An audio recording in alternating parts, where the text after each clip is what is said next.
So how can a simple story about a monk sweeping a courtyard possibly explain the rise and fall of one of history's most powerful empires? Well, today, we're going to look at the massive 300-year history of the Mughal Empire through a totally different lens, a simple parable about the hidden danger of comparison. Our story starts with something we've all done. A young monk is just going about his day, doing his chores, sweeping the dust. But then he glances over at another monk, and this one little thought pops into his head. A thought that's going to change everything. He does it better than me.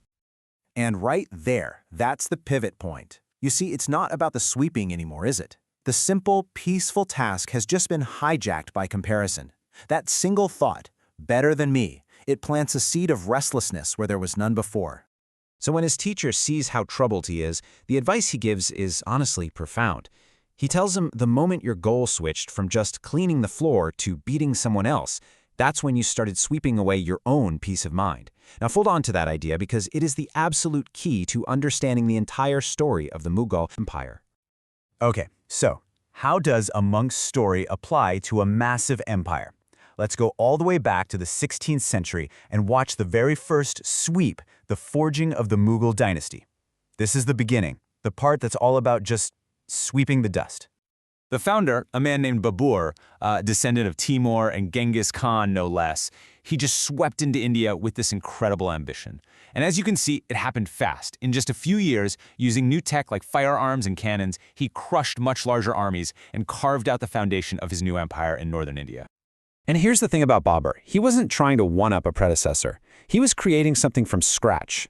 He was just sweeping the dust, focused entirely on the job in front of him, conquering and building. There was no restlessness, no comparison, just the pure act of creation on a totally clean slate. But, of course, once that foundation is laid, the next generation comes along, looks at what was built, and thinks, I can do this, but better. And this is where comparison enters the picture. And for a while, man, does it work. It fuels an incredible golden age. Babur's grandson, the famous Emperor Akbar, is the perfect example of this.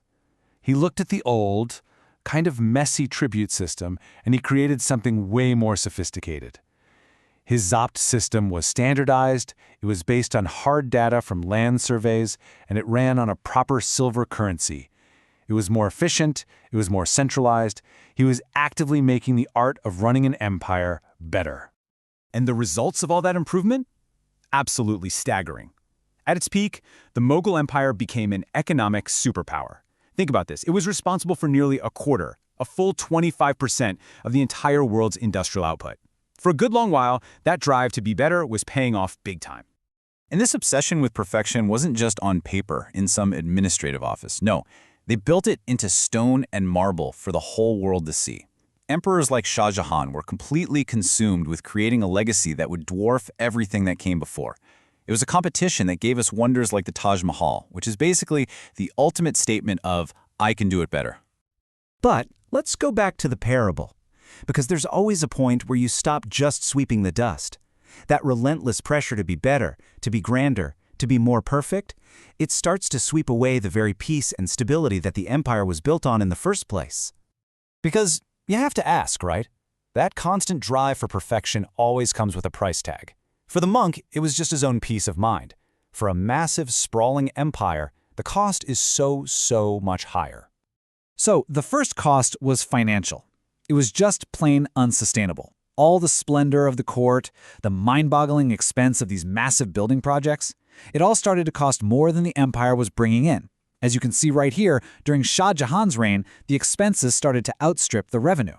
The treasury was literally being bled dry. The second cost? The empire started to turn on itself. That obsession with being better than everyone else turned inward. Shah Jahan's own sons launched into a vicious, bloody civil war against each other. The goal wasn't to improve the empire anymore, it was simply to be the supreme ruler, no matter the cost. The family was sweeping its own peace away. Aurangzeb eventually won that war, and he went on to expand the empire to its absolute largest size. So by that one measure, he was the best. But his entire reign was just consumed by decades of constant, ruinous warfare that completely exhausted the empire's money and manpower. He was so focused on expanding the borders, he missed the growing instability right at the heart of it all. And after Aurangzeb's death in 1707, the collapse was shockingly fast.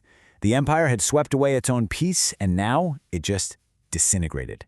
The years that followed were pure chaos. Civil wars, rebellions, and just look at 1719. 4 different emperors sat on the throne in a single year. The great unraveling was well and truly underway.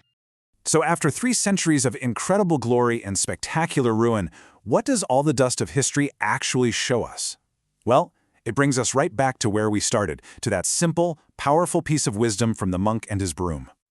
I mean, that's the whole story, right? The empire began with this simple, creative act of building something new. But then it got completely consumed by the need to be better and grander and more powerful than everything and everyone else, until that very obsession swept away its money, its unity, and, in the end, its own existence. So when we look back, the Mughal legacy is really 2 things at once. On one hand, you have this absolutely breathtaking inheritance of art and culture and architecture that still enriches the world today.